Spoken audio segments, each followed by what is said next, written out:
Welcome back. We're about 3 minutes before getting things underway here in the second half at Aces Field, as it has been all Hicksville Aces in the first half of action here in this Division 6 regional semifinal playoff game. If you're just joining us, the Aces dominated Gibsonburg in the first half. 28-0 is our halftime score. The Aces have just been able to handle Gibsonburg, and that 28-0 comes in spite of the fact that the Aces turned over the football twice during the first half. Jake Greer got taken out for a couple of plays. They had to hurt it. He looked like he twisted his ankle or strained his ankle, and they had to tape it up on the sideline. And despite everything, the Aces still have been able to put together a really effective first-half offensive game plan, get into the end zone 4 times. Victor Coate, 4 for 4. And Tunis has been in the end zone twice. Greer ran it in once, and Parker Thiel accounting for the other score. So, again, it's 28-0. And the implications of that is that the Aces, should they score one more time, and all they would need is a field goal, really, but one more score unanswered by the Aces puts them up by over that 30-point margin. And even though this is playoff football, the 30-point rule still applies. So if the Aces go up by 30 or more points over Gibsonburg, we get the continuous clock, and that can really put the team on the short end into the hole and make it very difficult to get back into contention in a game. So we'll see what happens with that. I'm sure that is on the mind of both the Gibsonburg and the Aces players and coaching staff as we get ready for half number 2. Again, a really good night for football. It's cool, crisp, winds are calm, and just a nice night for football. The Aces wearing the all-black jerseys. And we want to say a thank you once again as we get ready to get our second half coverage underway to our playoff football underwriters. They include the Hicksville Bank, Carl Scranton Insurance Agency, the First Federal Bank's Hicksville branch. Thanks also to Alliance Tax Services. Denise Suter reminding everybody the Christmas Cruise Through opens to the public on the Friday after Thanksgiving. And don't forget, you can help support the Cruise Through by getting your tickets for the spaghetti dinner. That's coming up on November the 18th, a chance for you to get a private viewing of the Christmas Cruise Through. We also want to say a big thank you to Community Memorial Hospital, proudly serving the Hicksville community for all your medical needs. The Hicksville Rotary Club, proud to serve the Hicksville community. The Hicksville Athletic Boosters, proud to be involved with all Hicksville athletics all the time. And also to our underwriters for the regular season and playoffs as well, and all Aces sports action that you see here on Hicksville Community Television. The Jim Schmidt family of automotive dealerships in Hicksville, Ohio. Jim Schmidt Chevrolet Buick, Jim Schmidt Ford, the Jim Schmidt Truck Lot, and online at jimschmidtauto.com. You're in the market for a car, truck, van, SUV, brand spanking new pre-owned. Check out the great selection they have on the lots at the Jim Schmidt family of automotive dealerships in Hicksville, Ohio. Last updates we heard, the other two GMC teams in action tonight in the playoffs. Wayne Trace was trailing in their game against St. Paul. And we heard that the Edgerton Bulldogs were leading Tiffin Calvert. So, again, we want to wish both those teams the best of luck in the playoffs tonight. Aces up again 28-0 here at halftime. And Hicksville will be kicking the ball off to the Gibsonburg Golden Bears to get this third quarter underway. Again, glad to have you with us here on Hicksville Community Television. Travian Tunis, one hops it and it goes out of bounds. They'll throw the flag. It landed inbounds at about the 32-yard line.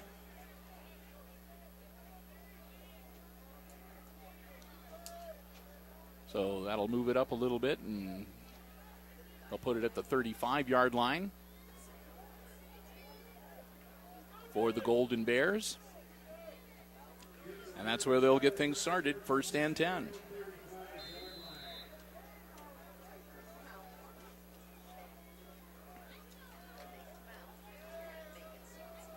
Again, the Golden Bears quarterback, Addison Weaver. He's a 6'3" junior.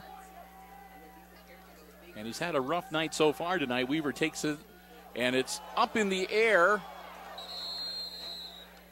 A near interception. And then the ball up in the air. The Gibsonburg receiver would have still had a shot at it, but he lost track of the ball. And a couple of aces were heading towards a 2. End result is an incomplete pass, and it's 2nd and 10 for Gibsonburg.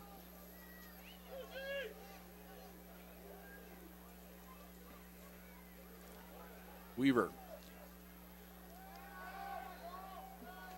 Passover caught and taken down behind the line of scrimmage. That'll be about a 2-yard loss. And that'll bring up 3rd down and about 11. Yep, they'll mark him down. They'll give him forward progress to about the 34. So 3rd and 11.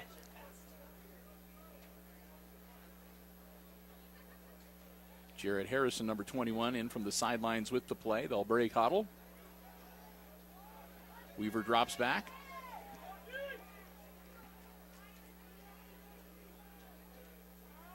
Rolling out. He takes up straight ahead. He's going to get himself a 1st down. No, he's not. He's going to be stopped just shy. And it looked like Addison Weaver had a full head of steam, and he was going to get across the 45-yard line to get the Golden Bears a 1st down. But nothing doing, as number 54, Carrier, was there to put a stop on him. That'll be 4th and 1, and Gibsonburg's going for it. Weaver, quick handoff, and that should move the chains. They get across the 45 to about the 46. So they needed a couple, and they got about 2.5. And they're going to say, well, the Aces are saying that they didn't get it. So we're going to wait and see. Now there's a conference going out. The Aces are saying, and yep, they're going to say that he was down before he had that final surge forward. So what a turn of events. I thought for sure, and I think that almost everybody else did too, that he had moved forward and got to about the 46, 47-yard line. But they're going to say that he actually did, but he fumbled the ball and the Aces recovered it. Okay. So it's the Aces ball, 1st and 10 at the Gibsonburg 46-yard line.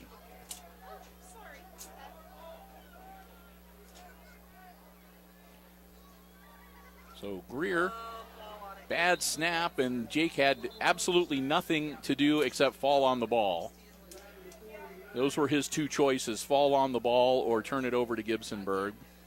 So Greer goes down for about a 3-yard loss. Make it 2nd and 13. I'll move it back to the 49-yard line. But the Aces hold on to it, and really that's the first really bad snap that they've had this entire game. They'll reset. Hand off to Comiso. Comiso makes the cut. Comiso gets back the lost yardage and picks up another 1 or 2 after that. And it looks like some extracurriculars going on after the play as the ball is down and a flag is thrown. So that's going to be a personal foul against the Gibsonburg Golden Bears. So that's going to add 15. And that looked like, I don't know whether somebody threw a late hit or stomped on somebody. There was something going on.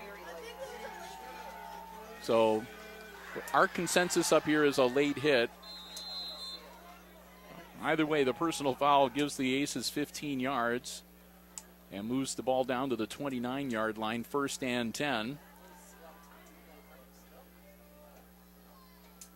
Tunis in motion. Greer drops back. Greer hangs onto the football. They almost got him by the forearm and popped that ball loose, but Jake held on to it. But that's going to be a loss of about 7 as Greer is sacked. Oh, they're going to mark it down at the 36-yard line, so it'll be 2nd and 17.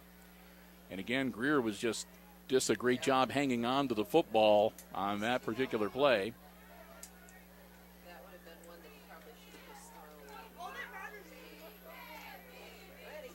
So 2nd and 17 for the Aces. Greer in the shotgun, Aaron beside him in the backfield. And Nate's going to get the carry. Aaron just blasts right through the center of the defensive line, and he takes it down to the 26-yard line. So Nate Aaron exploding right up the middle and getting some good positive yardage. He picks up 10, and that'll make it 3rd and 7 for Hicksville.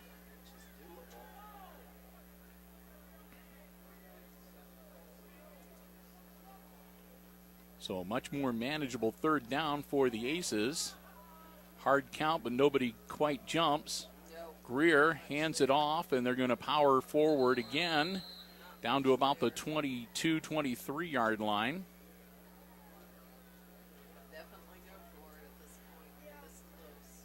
That'll be a pickup of about 2.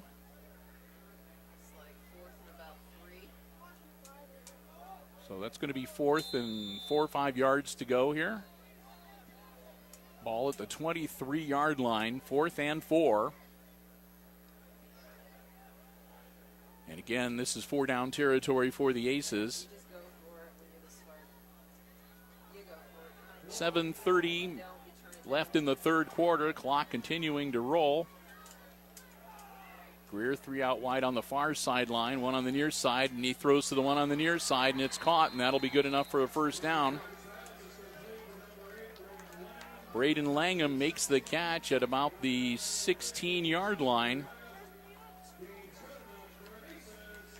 That'll be a 1st down for the Aces. They'll keep the drive alive. And back into the red zone.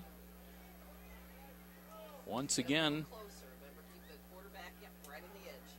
Greer with Aaron beside him. And again, Greer dropping back. Greer unloading towards the end zone. And we'll wait and see. And they're going to say it's a catch. Touchdown Aces. Parker Thiel, and I didn't know whether he brought the ball down and controlled it while he was in bounds or not.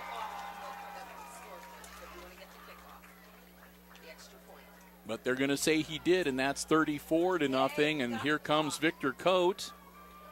And that's going to give the continuous clock to the Aces now, so they're going to be able to burn off a lot of time here in the second half. Gibsonburg's going to have to score a touchdown in order to get the clock back to normal function. And that's good. Victor Coate, 5 for 5. Aces up 35-0. And now Gibsonburg's going to be in an even bigger hole. Not only are they down 35 points, but the continuous clock is going to kick in. And that means unless they call timeout or there's a change of possession, the clock will not stop. And it can go really fast. So again, we'll say a thank you and recognize our underwriters while we're waiting for the Aces to kick off to the Golden Bears of Gibsonburg. Thanks again, of course, to our football broadcast underwriters for the entirety of the season and the playoffs, the Jim Schmidt family of automotive dealerships in Hicksville, Ohio. Jim Schmidt Chevrolet Buick, Jim Schmidt Ford, and online at jimschmidtauto.com. And we also want to say a big thank you to the Alliance Tax Services in Hicksville, Community Memorial Hospital, the Hicksville Rotary Club, and the Hicksville Athletic Boosters. All of them bringing you in part our football coverage here this evening. All right, Travian Tunis teeing the ball up. And we'll wait and see whether it'll be Tunis, Coate, or Langham putting their foot into it.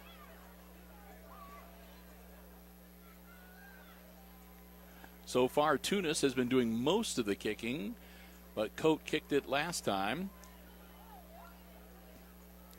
They get the determination, and it's going to be Travian Tunis again, and he hits a knuckleballer, scooped up at the 40 or the 35-yard line. And a nice return across the 45 out to about the 47 for Gibsonburg. So good field position for the Gibsonburg Golden Bears. They'll have the ball 1st and 10 at the 48-yard line, and the clock does not stop. It started as soon as the Gibsonburg player touched it, and it has not stopped. And already we're down to 6 minutes to go in the third quarter. Weaver behind the 8 ball. He's got to get his team moving here. Weaver hangs on to the ball himself. Weaver brought down for no gain.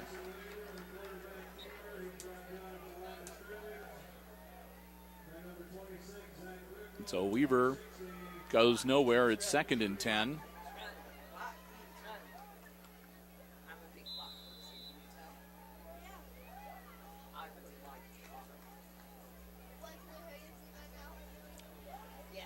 Gibsonburg comes to the line.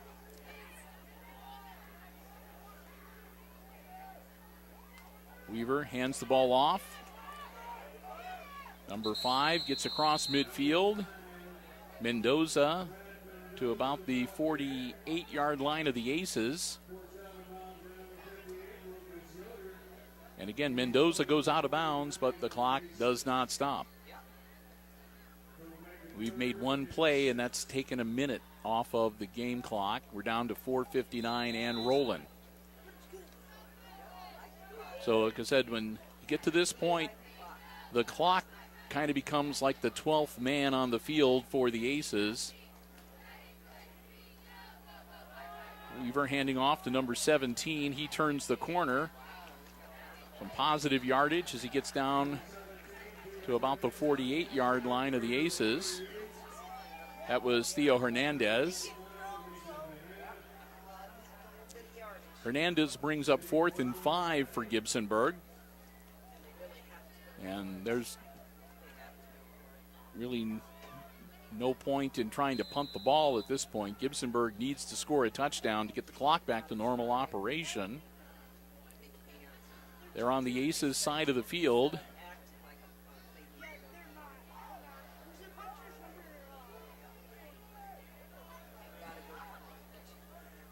So Weaver dropping back to throw, looking downfield. Puts it up in the air, and he's going to overthrow everybody. That was a good 10 yards behind anybody on either side of the ball.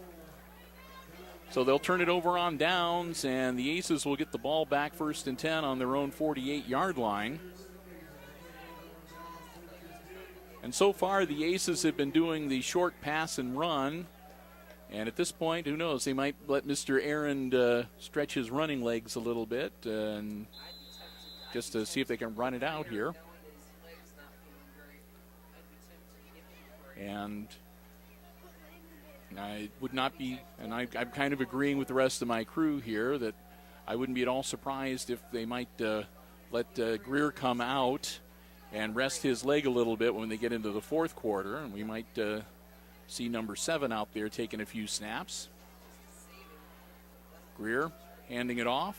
And again, they're going to keep it on the ground and just power it forward down to about the 50-yard line. At this point, the Aces can just run the ball. They'll take their time between snaps. They'll run the game clock down. And even if they go 4 and out here, they'll be kicking the ball and pinning Gibsonburg deep.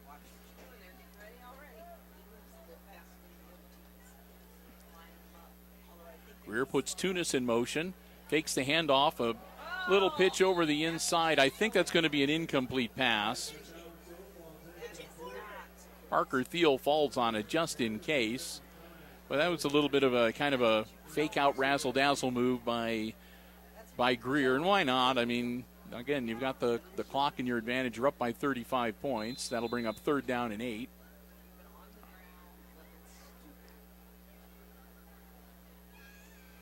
Again, the Aces, it's kind of strange. You watch them in the first half, and they're using the hurry up and the no huddle.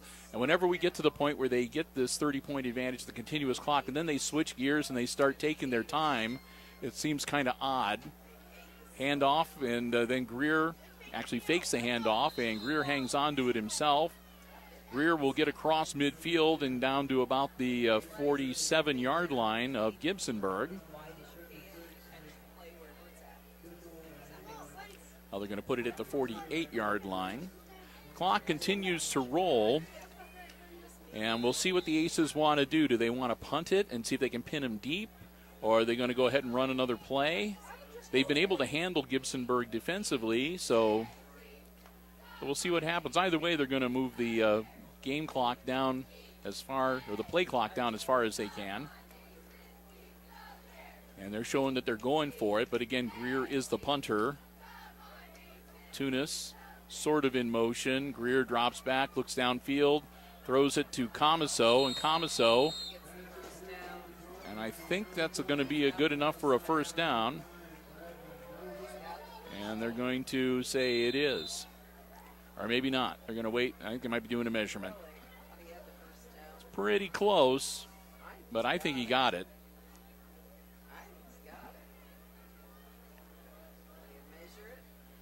We'll wait and see. The referees are trying to decide whether they want to. I think we're going to have a measurement. So one of the few things that will stop the clock when the continuous clock is rolling is an official timeout. And we're going to have one of those right now with 1:01 minute and 1 second to go here in the 3rd quarter. They'll bring out the chain gang, and we're going to have a measurement here. It's either going to be 1st and 10 for the Aces, or it'll be Gibsonburg's ball.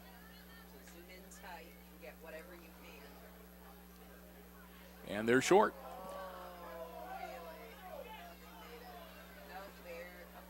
So they come up about 5 inches short, and that means Gibsonburg will get the ball back. As the Aces turn it over on downs, it'll be Gibsonburg's ball on their own 42-yard line. And that's where they'll have it 1st and 10.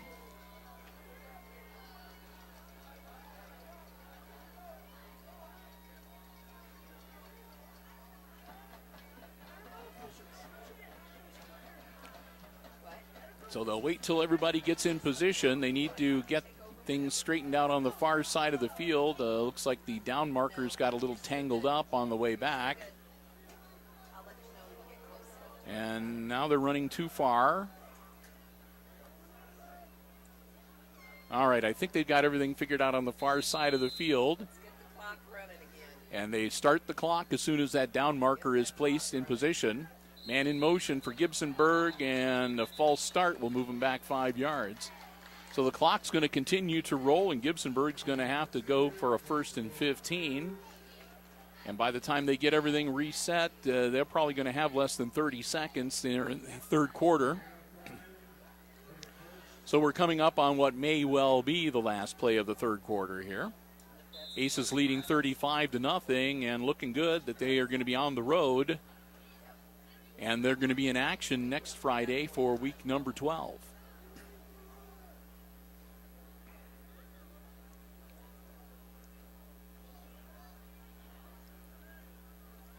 Man in motion for the Golden Bears.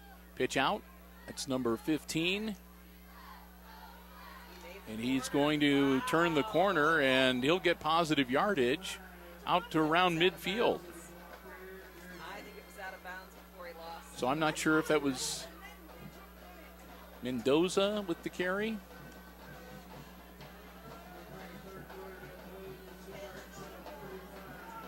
And that'll be the end of the third quarter. Boom. I told you that would probably be the last play. All right, back in action, ready to get the fourth quarter underway. Gibsonburg with the ball. 2nd and 3 at their own 49-yard line. Needing to get into the end zone to get the clock back to the normal operation.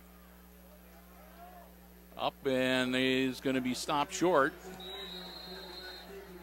Weaver with the quarterback keeper got out to about midfield. That's going to make it 3rd and about 2. Contreras in on the stop for the Aces, and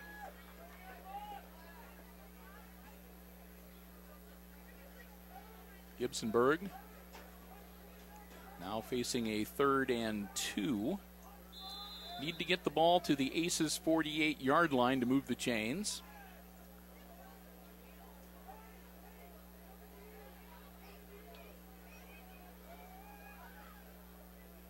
Weaver takes the snap, drops back, laterals it over to number 5, who's going to get them their first down, Mendoza. Take it down to about the 45-yard line.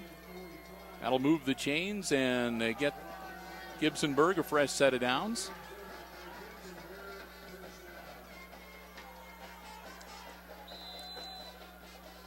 Doesn't stop the clock, as it normally would do while the chain gang moves the chain. So the clock keeps rolling, and Gibsonburg huddling up. They'll break out of the huddle.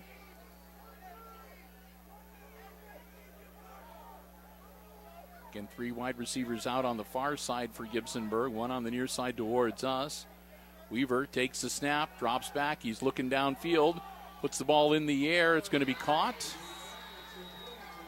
and brought down at about the 28-yard line. Reception made by number 4, John Ald. That's the best catch that they've had this evening. It's the first time their throwing game has really worked for them. That'll give them another first down at the 28-yard line. Clock continues to roll. Under 10 minutes.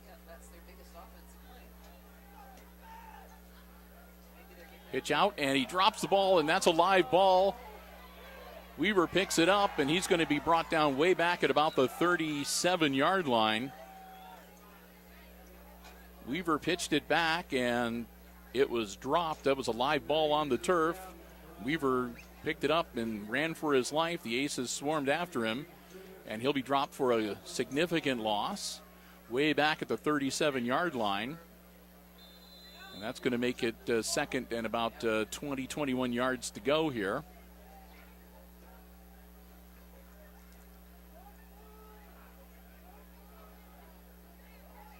Weaver takes the snap, again looking downfield, going to throw the ball, and it's just off the hands of his receiver.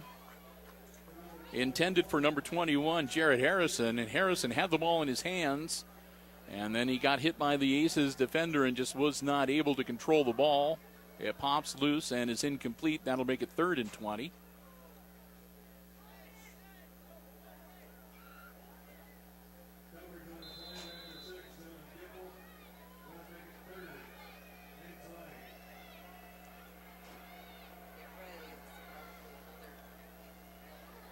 So Addison Weaver working out of the shotgun. Look for him to air it out again. Drops way back, and the Aces are after him. He's running for his life, and he's just going to have to scramble out of bounds at about the 40-yard line. And he's going to lose even more yardage, and that's going to bring up a long 4th down. And there's no reason not to go for it if you're Gibsonburg. You're down by 35 points. It's the playoffs. You either go big or go home. And, it's a long ride back to Sandusky County. And it'll be even longer if you're on the losing end. So Addison Weaver brings out, again, Jared Harrison, the 6'1" wide receiver, number 21. Actually, Harrison dropping back like he's going to punt, and we're going to have a timeout. Gibsonburg. So timeout for our Gibsonburg, and again, that's one of the few things that will stop the continuous clock. 7:32 left in the game here in the 4th quarter, and the Aces with a 35-0 lead. Playoff football coverage on Hicksville Community Television, brought to you by First Federal's Hicksville branch, by Carl Scranton Insurance, the Hicksville Bank, Jim Schmidt Chevrolet Buick, Jim Schmidt Ford, the Jim Schmidt Truck Lot online, JimSchmidtAuto.com. I want to thank all of them. We did it in the first half, but again, we want to wish best of luck to Aces Michael Meyer and Michaela Sullivan, participating in the state cross-country meet tomorrow on Saturday, November 4th. I want to wish both of them the very best. Hey, we also want to say congratulations to Micah Schrader. Micah Schrader from Hicksville getting a award, Future Scientist Special Award given to her. I think that was going to be in the newspaper today or whatever. So, again, congratulations to Micah Schrader for the Future Scientist Award. Flag thrown.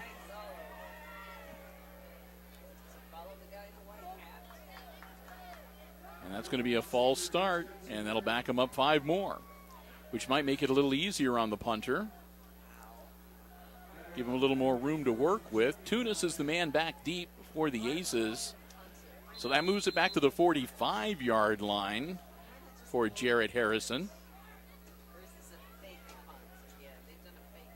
Harrison is going to fake it again. He's looking downfield. He throws the ball, and it's going to be intercepted by the Aces.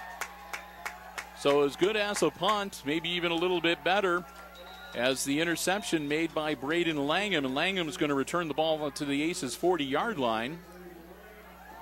So when all is said and done, hindsight being 20/20, Gibsonburg would have been better off punting the ball.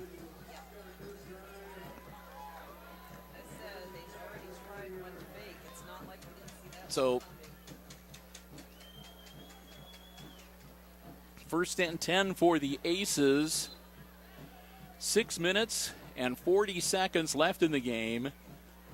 And sure enough, here comes number 7, Landon Turnbull, to take over for Jake Greer at the quarterback position. Like Greer rests that tender ankle. Pitch out to Travian Tunis. Tunis runs it out for about a yard pickup at the 41-yard line. And again, here's a great chance for the younger players to get some playing time in a playoff game. It's great experience for them. And all they have to do is just hang on to the football, take their time, run plays, keep it on the ground, keep it towards the center of the field. Don't worry about, just don't turn it over. Keep the ball on the field. And like I said, they can take their time, work that play clock down, maintain possession, do what they can offensively, and let the clock do a lot of the work for them. Turnbull takes the snap. And kind of a mess up there. And Turnbull went to hand it off, and there was nobody there. So he winds up being dropped for a loss, and that's going to make it 3rd and about 12 for the Aces. But again, like I said, their job is to just hang on to the football and burn clock. And the second team is doing just that.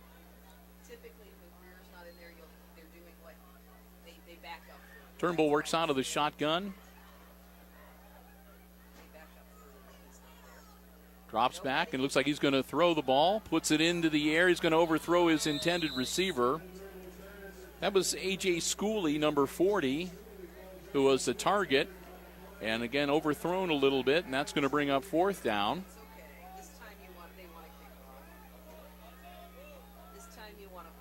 And again, the second team coming in and doing what they were supposed to do, which again was just get the plays off, keep the ball on the ground, keep possession, and run off the clock as much as they can.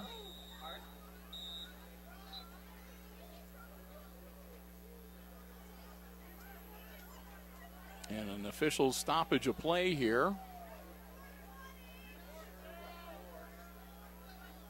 And, the scoreboard was still indicating it was 3rd down, so they stopped to make sure that 4th down was indicated. High snap and a high parabolic kick. Comes down inbounds and goes out of bounds at about the 38-yard line. And so Gibsonburg will get the ball back. They'll stop the clock long enough for the change of possession from one team to the other. 4 minutes, 10 seconds left in this football game as the Aces are going to be going to week number 12. And we're going to be on the road next weekend. We'll find out when and where.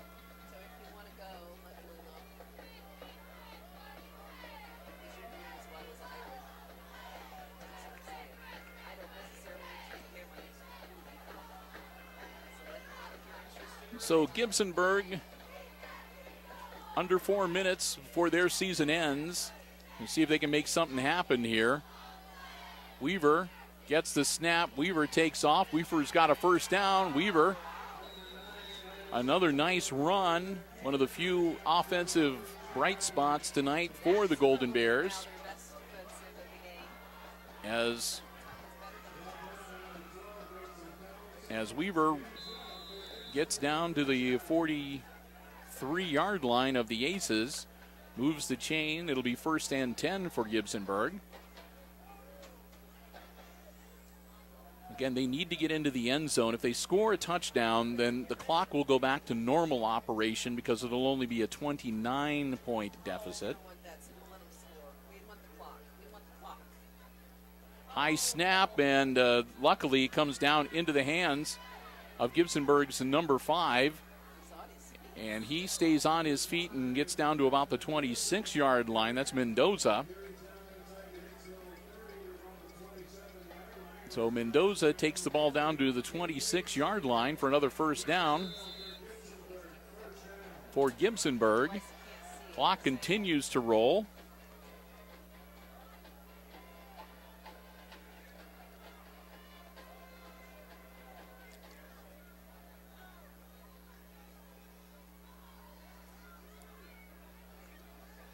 Weaver drops back, puts the ball in the air, caught, eludes the defender, and gets 1st down yardage and will be taken down inside the 15-yard line. I could give up the clock in under 2 minutes. As we're going to go under 2 minutes here, and Gibsonburg with their biggest scoring threat against the Aces yet this evening.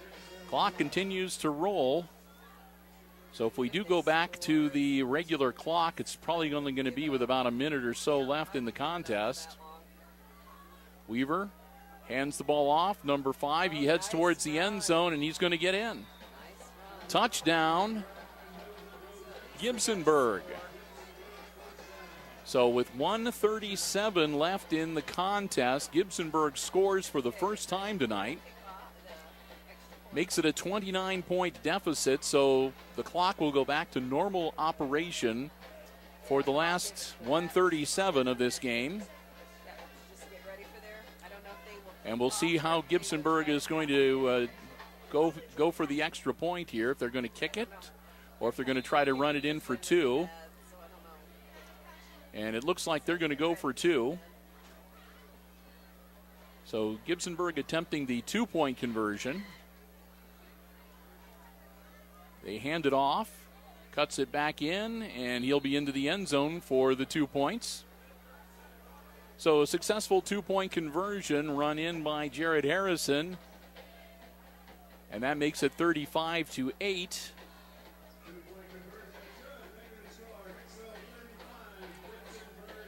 So that means, well, the Aces, if they were to kick a field goal, it'd still be a 30-point, but I don't think we're going to see that. Gibsonburg can stop the clock a couple of times, but I'm going to guess that the Aces get the good hands people out there and be prepared for the onside kick. Minute 37, Gibsonburg is going to be kicking it off, and like I said, they'll probably try to squib it towards the Aces and see if they can luck out and get the ball back.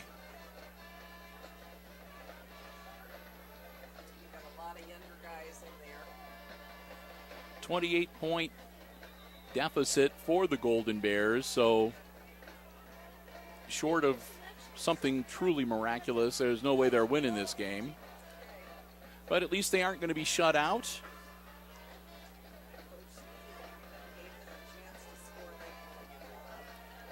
And like I said, Coach Smith, game in hand, putting the younger players in, letting them get some playoff experience.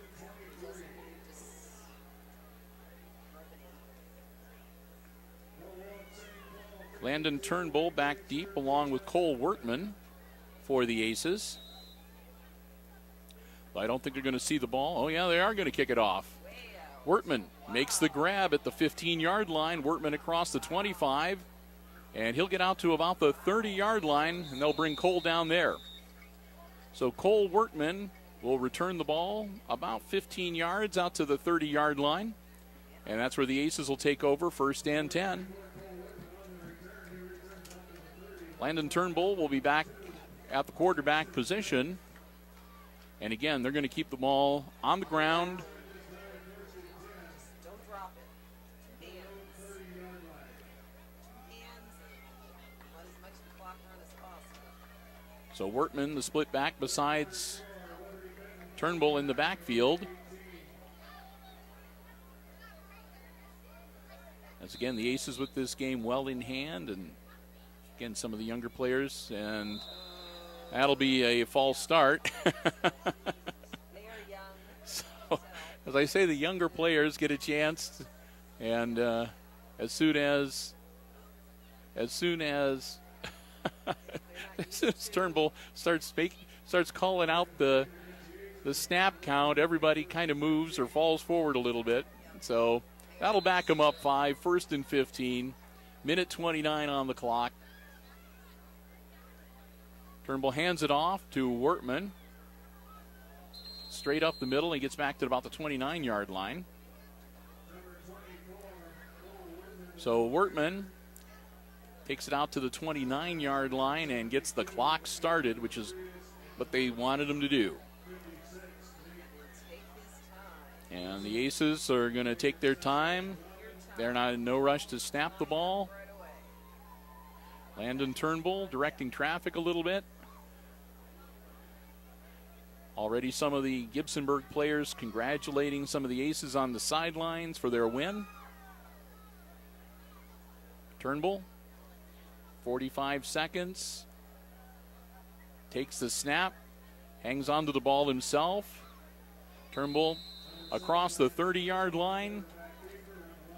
That'll make it third down and about 10, maybe 9. See where they spot the ball. They're going to say he made it across the 30-yard line, so that'll be 3rd and 9. 20 seconds and counting. The Aces don't even need to snap the ball unless somebody calls timeout. And that's going to be it. The celebration's going to begin. The final seconds tick away.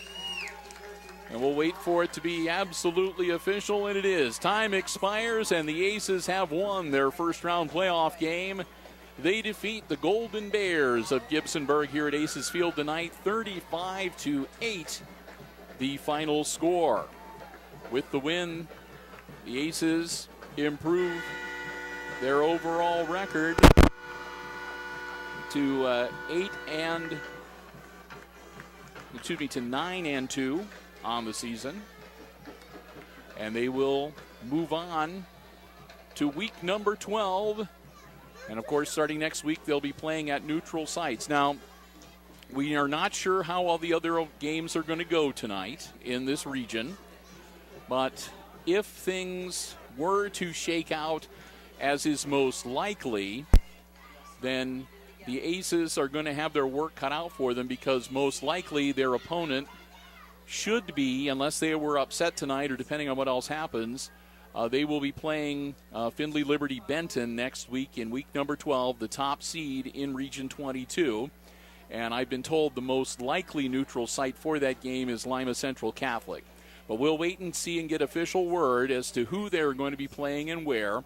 And we will do our best to make sure we have some space and that we will take the HIX-TV cameras down to cover the action for you in week number 12.